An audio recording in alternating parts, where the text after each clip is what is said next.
If you're an established personal stylist, you know your ideal client, you're marketing consistently, but getting to consistent income still feels weirdly unpredictable, this is for you. Accelerator is where we tighten your offers, your pricing, your marketing, and your sales process so your revenue stops depending on you overgiving, being constantly available, and reinventing your business every month. We do it through the identity-led styling method.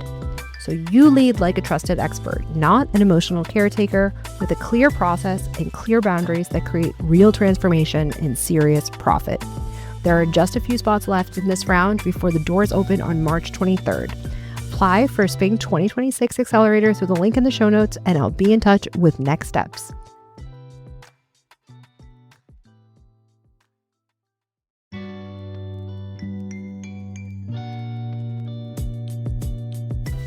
Welcome to the Six Figure Personal Stylist Podcast, the ultimate no BS business podcast for ambitious personal stylists ready to build a six-figure and beyond personal styling business. You won't hear the typical snooze fest business advice that most personal stylists get told all of the time. Nope, instead I'll be sharing business building strategies that will help you create a killer personal brand, a cult following of loyal personal styling clients, and make a ton of cash while creating lasting style transformations for your clients. I'm Nicole Achi, your host and a former personal stylist of 14 years who built a lucrative styling business in 3 major cities, but only after spending years trying to crack the six-figure styling business code without burning out. And now I'm here to tell you how to do exactly the same. Let's get into it. I want to share a conversation that I had last week that I just keep thinking about. I was talking to a stylist who had been in business for going on a decade.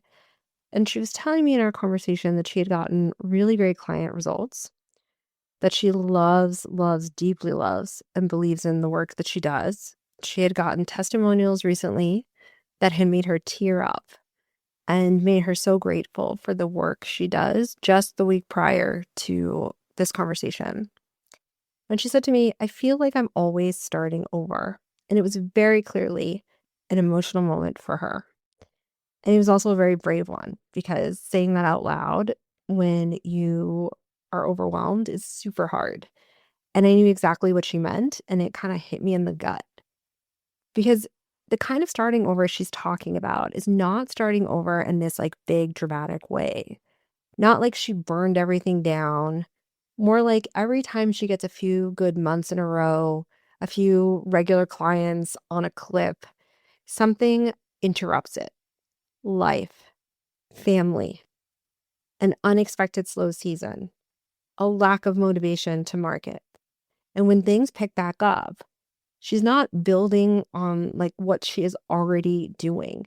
She feels like she has to rebuild from zero in terms of the lift, not because she has to redo her packages or anything like that, but because now she has to get on Instagram. She has to market again. She has to think about what she's going to say to her newsletter list. And it feels like she's always grasping for what the next thing is. It never feels like an intuitive next step. And the way she described it was so interesting, because she's definitely not the only person who has talked about a version of this experience. But she said something about having this relationship to her business, and it really stood out to me. She said it was like being in a constant boom and bust cycle. Good months and then nothing. And I just don't know how to make it consistent. Here's what I want to talk about today, because I think the explanation that a lot of stylists land on for why this is happening in their business is actually one of the most devastating and confidence breaking of the things I see them dealing with. And I see a lot of different angles on things that, can hurt someone's confidence. But of all the things I've had clients deal with, getting a bad review on Yelp, getting people saying nasty things on their social media accounts, a client that fired them, or them having to fire a client, having to refund a client. These boom and bust cycles are actually way more devastating to a stylist, I think, like self-concept, self-esteem, whichever you want to call it, than those isolated incidents. And so I think talking about this is really important because I think so many people go through it alone and think that they're the only one. So when things stop working in your business or you are on a clip of a bunch of clients, things are kind of going well, and then it just stops, most stylists do what makes sense to them and they look inward and they start to ask, what is wrong with me? Why can't I figure this out? Other stylists seem to have it together. That person in the program seems to be making all this money. Why do I keep ending up back here? And I want to be super clear about this. You don't have a discipline problem. And most of the stylists I know think that it's their ADHD, they're lazy, they have a motivation problem, they were never good in school. And you may have ADHD, you may never have been good in school, but as someone who had both of those things in years behind me of no money and then years, behind me and in front of me of making money, I can tell you those are not the reasons why. People have the exact same circumstances, the exact same brain stuff, the exact same childhood, the exact same things, and they are capable of getting out of it. And so that means you are too. And the stylists that I'm having these conversations with are literally the ones that care the most and are the least lazy. That doesn't mean they're in action, but not being in action doesn't mean you are lazy. That is a false equivalency. That is not true. And they're not bad stylists. And their issue isn't that their house isn't aesthetic enough. Their issue isn't that, they have so many social media followers. I'm just thinking of all the different conversations I've had over the years. Literally, they're flashing through my mind of the reasons why stylists tell me as if to say, like, look, I have reasons. But ultimately, even after they give me that list, they usually go back to, it's me, it's me, it's me. There's something flawed and wrong with me. And there isn't. And I don't know how to tell you this because this was my favorite go-to for years. What do I have to fix? What do I have to change? How do I become as good as everyone else? What kind of clothes do I have to buy? Is it because of this? Is it because of that? But actually, it was none of those things. The problem was absolutely structural. A structural problem cannot be fixed by fixing yourself, meaning there's a structural problem in your business that is leading you to feel overwhelmed, which is then leading you to feel like you are paralyzed, which is then leading you to tell yourself a story because you're not moving forward, that it is an internal flaw, that it is something wrong with you.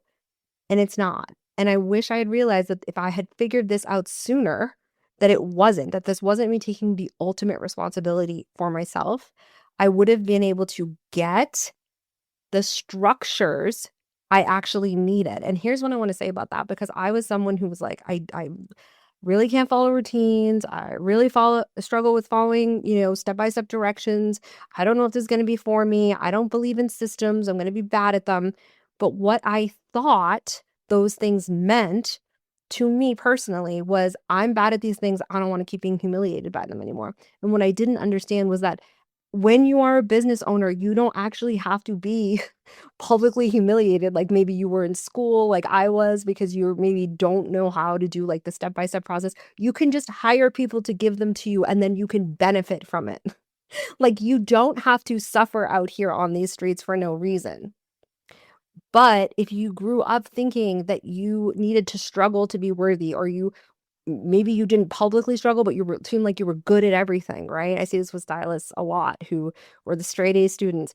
Then you won't even realize that you don't have the structures you need, because your automatic go-to isn't, is there something that could make my life easier? Your automatic go-to is, how do I prove myself? So you're blind to the actual things that will help you. See, there are two types of stylists that I talk to who feel stuck in their business. And they look very different on the surface, but when you get to the bottom of it, it is the same. The first is the stylist who has done a lot of learning. This is a very popular type of client that I tend to attract. It takes them a long time to commit and to trust somebody. The client I was talking about at the top of this episode, who hired me to work with this spring, has followed me for 2.5 years before she reached out. And this is a kind of a client who listens to podcasts. She has hundreds of Instagram posts saved with tips, with marketing tricks, with advice. She has bought lower ticket courses. She has bought into, networking events and groups that promise that you were going to leave with, some sort of tangible takeaway. She has notebooks and Google Docs full of strategies. And honestly, a lot of what she's learned is good. It's solid. If you ask her what she is doing in her business, what she's up to, what her next move is, she's going to be able to tell you. But she's not executing it consistently. It's like one big idea, one rush of excitement, slow period. Constantly living on the next dopamine rush, the next high of an idea. And the gap between knowing these tips and information, and even maybe what the next step is, and doing is becoming its own source of pressure and anxiety. Because every time that you learn something new and you don't act on it, it doesn't disappear. I did not realize this as someone who very much sees myself in this. It sticks around in the background of your mind. And after a while, you're dealing with like 10 different voices in your head telling you a million different things that you should be doing. And then you become paralyzed. And this also happens if you are scrolling and consuming on social media more than you are creating. This would be the first thing I would say if you feel like you are in this cycle. Stop it with the social media. Take it off your phone. Start reading books. Start challenging yourself to think about how you can make your content more exciting to you and more exciting to the people that watch it, more relevant by pulling in things you read in other places and making connections that are interesting. A, will make your content better, but B, you will start to at least focus your attention on the consistency, because a lot of times consuming information helps us feel like we're doing something, but all that it does is keep us safe and protects us, because if we're consuming, we can't be in action. If we're trying to understand, we don't have to do anything. And I thought that this was me being, so responsible and so intelligent, and it wasn't. It was me keeping myself safe. Because information alone never solves a real issue. A real ongoing issue that is in motion can only be stopped by another action that involves motion and forward moving. It cannot be fixed with standing still. And because information doesn't always give you a structure to move forward, you're just taking in all this information. It just ends up being all these different things you're carrying. I think of it as you're just holding all these books and they're falling down as you try to pick them up, right? That is one type of stylist that often finds herself in this boom or bust cycle. And it just feels like every high is followed by either a low or just a sense of just dysthymia, I think is the right word for your business. And the second stylist that I work with can look completely opposite. They're the ones that are always investing, always hiring coaches, always joining a program, always in a mastermind, always looking for an answer. They show up, they take their notes, they raise their hand, they do the work. And still, they don't get the results they expect. And it's not that this stylist is cynical. She's just very careful now, because when you spend real money and real time and real effort on something that doesn't move your business forward, it's not just a little bit of a sting because you lost some money. I would argue 9 times out of 10, if you really got the reality of it, you would be much less worried about money and much more worried about something that I think a lot of the stylists that I talk to who listen to this podcast are, which is, I don't want to do another thing wrong. But a lot of times people say, oh, it's just money, which also, by the way, is one of the reasons why some of your styling clients don't sign up with you, but we'll talk about that later. And so it really can shake something to your core when you keep making investments and then you really think you have evidence. As a stylist hit in my DMs last week, I feel like I'm getting a lot of evidence that as much as I care about this, as much as I love this, as much as I think I was born to do this, I'm not cut out for it because I'm just not getting the results, and I'm doing literally everything. I am doing everything. And so when you start to wonder, is it me? Is it the program because you're in action? Am I the only one in the room who's not getting it? That starts to really eat at you, and you become really, really self-protective, understandably, right? Because it feels like no matter what way you move, if you make the investment and it doesn't work out, you're disappointed, or you find out that it didn't work for you, or you didn't get the result you expected in a certain amount of time, or if you don't make the investment, you'll wonder, should I have done it? Was this the right thing? Is it worth saving the money? Could I have made the money back by now? But the reality is that it's neither of those things. When you analyze and look at and have the tools to do this, why the container that you were in was or wasn't working, outside of you just deciding it's you, it might be you. Maybe you weren't ready. But if you weren't ready, then the question becomes, ready for what? And then the answer is, actually, was it built for where you are? So instead of you thinking the problem is you, like you're supposed to swim and rise to any level, to any course, maybe you didn't know the questions to ask, totally fair. But did you know what level, what types of problems this was going to appease, right? This investment, whatever that was, big or small. And when you made it, were you sure that that was the root issue? Because, like, for example, I used to think for years the problem was just my marketing because I, didn't love being visible. But actually, sure, that was like 30% of it. But when I realized that I didn't really know how to say why my offers made a big difference in people's lives, besides Shelly seems thrilled and gets compliments. And, Anna over here told me that she's never felt younger. I didn't know how to say how I could get it to work for anyone. I knew why it worked for them because they told me, but I had to rely on them.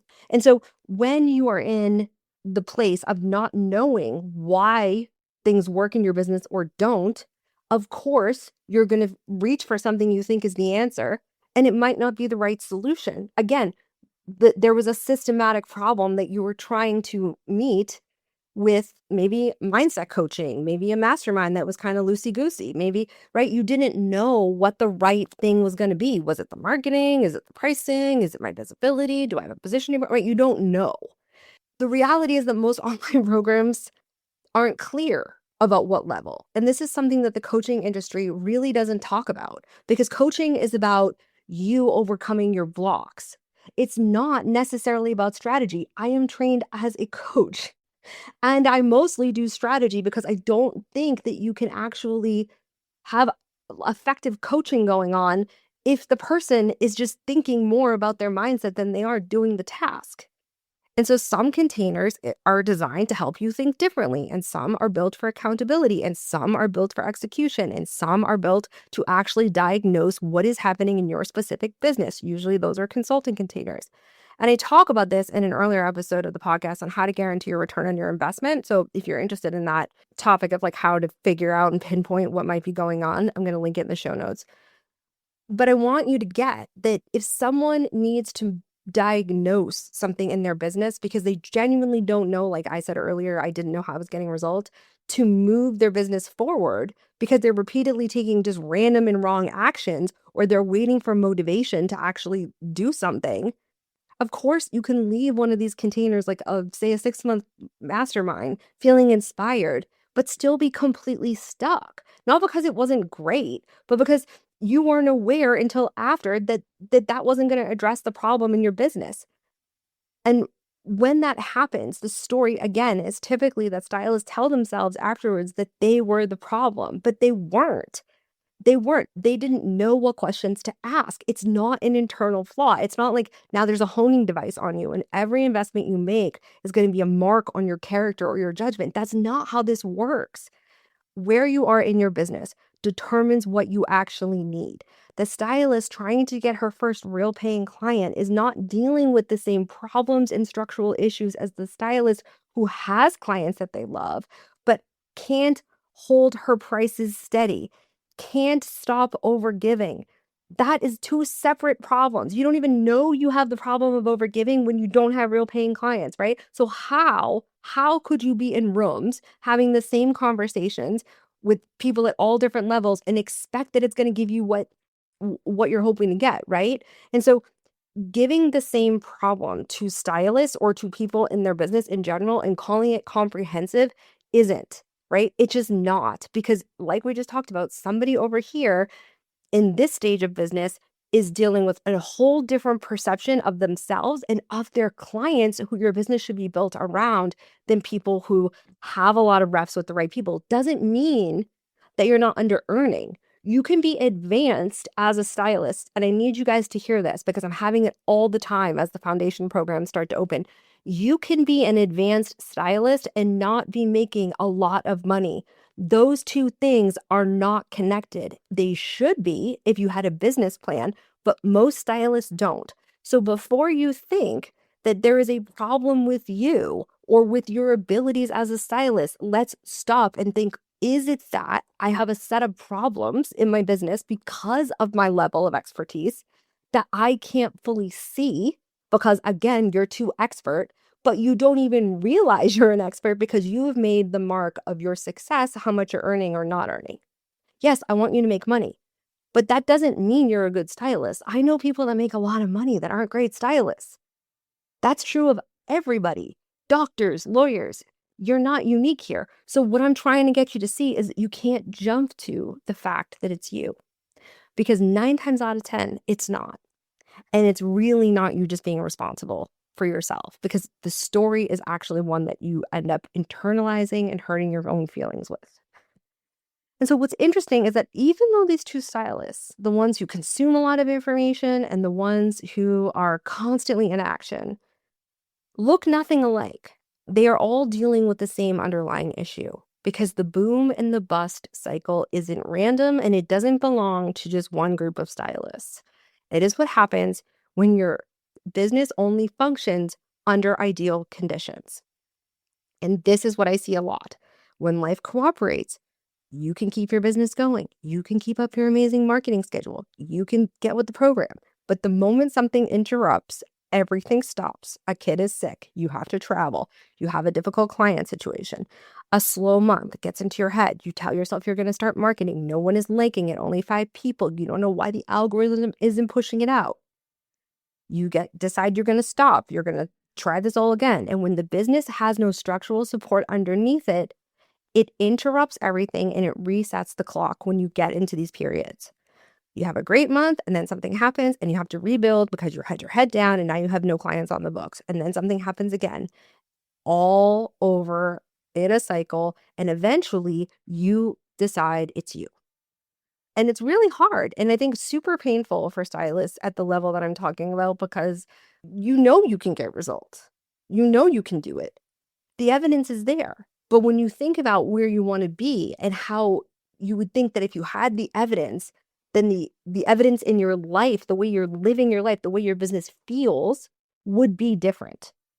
But what's really missing is the bridge between the results you get and how you are talking about them in public and who you are saying them to and what you have in your business to support you.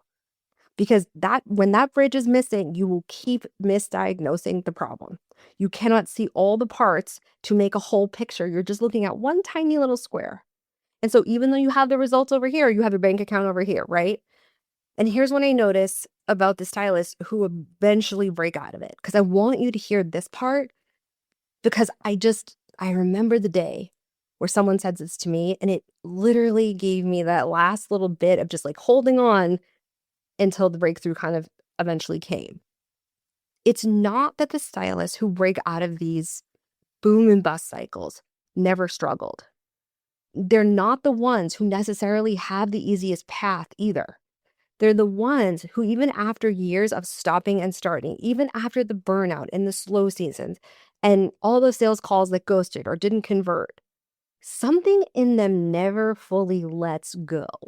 They'll describe it in different ways. Some of them say they can't exactly explain it, or they'll say, I keep thinking about walking away from this, and then I don't. Or just when I was about to leave, I felt that like spark of excitement again. Or they'll talk about a little client moment that, come back to them, or a client reached out from the past and emailed them, or a session where they hear about like something had clicked and someone sends them a message and is like, you changed my life. And then that little flicker appears again. And that little pull, it really matters because it's telling you something. But on its own, it's not enough. And you know that because if it was enough, it wouldn't keep burning out, right? You need the other pieces of bigger wood to start to keep that flame going and growing it. Because the spark that you feel, which is that like passion for styling and that feeling you get when your clients come back to you and tell you that it completely changed how they view the world and themselves, That is what feeds it. But if you're in a boom and bust cycle, it's hard to fan that flame on your own, and it's easy to forget all the wins you have behind you. And then you're going to try to grow your dream and grow the business from sheer willpower. You're just like white knuckling it, right? When you feel that. But eventually you're going to burn out, right? Because everybody needs to be able to rest. Everybody needs to be able to put their head down. But we know that if you put your head down for too long, the business doesn't live on its own. So you need to stop going between those high highs and those low lows. And that's the part that's so hard because we forget that in order to keep the flame going and keeping it steady, you have to constantly feed it the wood, right? You have to constantly remind it. But when you're in these cycles, you can't do that, right? Because your energy is either so high or so low that the consistency, there's nothing left over for it day to day. And at some point, what stylists at this point in business need isn't to put out more content. It's not necessarily more mindset work. It's usually not the thing that most people think it is, a social media manager or another marketing strategy. It's someone who knows what they are talking about, who can look at what you are actually building and tell you, here's what is happening, here's what needs to change first, here's what matters right now, and this is the stuff that can wait. When you're at this point, look at that. Otherwise, you are going to look at all the problems in your business out of order, and you're going to try to fix everything at once, your pricing, your marketing, your messaging, your clients, visibility, and then everything is going to feel urgent and then nothing's going to get finished. And you're going to be in your room, in your house, walking around in circles thinking, is this crazy? Is this what I'm supposed to do? Should I up my prices? I haven't had a client in months. Is this the right thing? I don't know. What do I say? Do I know how to talk to this person? Right? You're alone with your thoughts. And that's why I'm so familiar with this very specific type of overwhelm for the stylist who's already been in business for a while, who's had their ideal client. So they've had that taste of how good it feels. I've lived it for years. I never thought, honestly, there would be a day where I'd be sitting here recording this from a place of getting out of that sense of overwhelm and being behind it. I truly thought overwhelm was my middle name. But today I can tell you that on the other side of it, it is a completely different experience. And I can see, oh, that was optional, but I couldn't see it when I was in it. And this familiarity with that stuck feeling is what had me come in after years of having a successful styling business and starting this one at mid-tier stylist range. People thought I was crazy. Why would you do that? There are people that have businesses and don't have money and they're stuck. Why would you go in? Go in for the new stylist first, is what everyone told me, right? They're excited. They want to do it. They don't know how hard it is yet. Are you kidding me?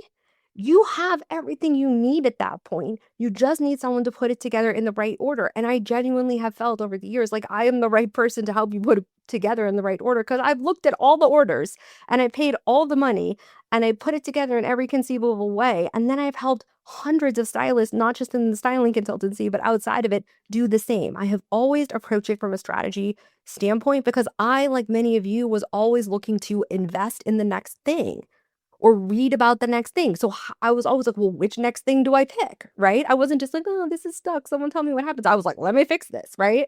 I was absolutely insatiable. And it really took its toll. And it was because I know this feeling of being in the thick of it that I wrote Income Accelerator within a year of starting this business because I know that it is a special feeling of stuck and it requires specific things and specific insights to get you to at least see the problem, right? You have to continue to maintain the behavior. It doesn't fix it forever, right? But at least it gives you the point of like, okay, I have done this checkup in my business. I know the order of operations for my business. I know I like these services. I know that these prices, if I stick with my marketing, will get me there. Not, I don't know. I hope this is the thing that makes it click. That's a big difference in the way you operate because there's less time second guessing, which is, by the way, eating up a ton of time, in case no one told you, and a lot of energy, and is mostly what's responsible for burnout, not clean working hours. That's not what makes you burnt out. It's the all of the mental crap that you sludge through to get one task done.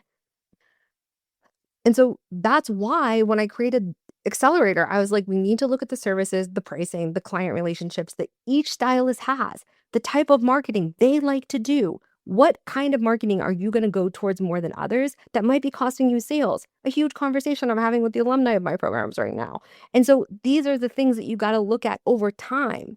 We look at them together, we order them, and we work on the most important ones. You leave with new positioning, a new offer structure, pricing that you can hold on to. And if you're not ready for the level of pricing you need, guess what? We make a plan together for when you're going to get there in stages. How many clients? How many months? That's how individual it is, right? Because you can't push people too far in the deep end and expect that they're not going to drown. And that's what a lot of programs do for stylists. Or they get bored and they're like in the kiddie pool and then they just go home, right? And so this program is small deliberately. And because this is the work that needs to happen in a container where you both get the one-on-one feedback and you're also in a room full of other people who have been vetted and safe that know what this kind of mental situation is like, because everybody doesn't get it. You are unique and special in your business, but you are not unique and special in the things that hold you back, which means there's a seat at the table for you too. So if you're a stylist who tends to consume a lot, or you're stuck between that gap of knowing things and doing things, you're not lazy. And if you've been in a lot of programs and you feel as though they haven't paid off, it's probably because the structure did not work for the level of business you are in, not because you are fundamentally flawed. I hope that this took a weight off you. I hope that you heard yourself in my client's story about having a boom and bust relationship with her business, and you hear what's possible for you on the other side as someone who also lived this for so long and is still some days hit in the gut when a client describes it the way that I experienced it for all those years, because it is isolating, it is hard, but it is not. It will end up being the thing that you look back on and you're so proud of yourself for moving towards, and you just don't know what all of those challenges were set up to bring you. That's what I look at now when I look at those years. And I never thought I'd be able to talk about it publicly because I thought I would be embarrassed, but instead I think, oh my gosh, those really were setting me up for some of the best years of my life. And I loved being a stylist, but now I am blown away every day by the work I get to do. And I just wasn't the person that was ready for it then. I needed to go through all of those challenges, and your story will be a different one. And it may be further into styling and it may be away from styling, but instead of taking on all of the heaviness of what am I doing wrong? What's wrong with me? Why can't I be like everyone else? I want you to think about, what could this story be preparing me for that's going to make me 100 times better than I could ever imagine. That doesn't mean it's not painful in the moment, but when things are easy, nobody wants them, right? Like a discount bag, even if it's a really nice bag, you're not going to treat it the same way as you did the one that you had to like save up multiple paychecks for, right? You're going to view it differently.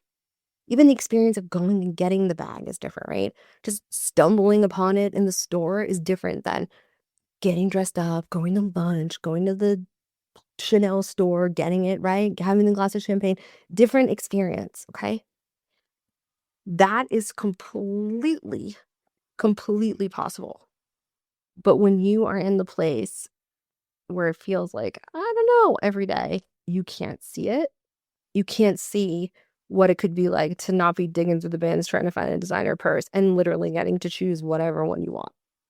But those two experiences could absolutely live together in your life. I promise you. And if that's what you're kind of ready for and you're sick of boom and bust, applications are open. They actually close tomorrow for Accelerator, and I want to talk to you. So get in my DMs, submit an application, and I will talk to you next episode.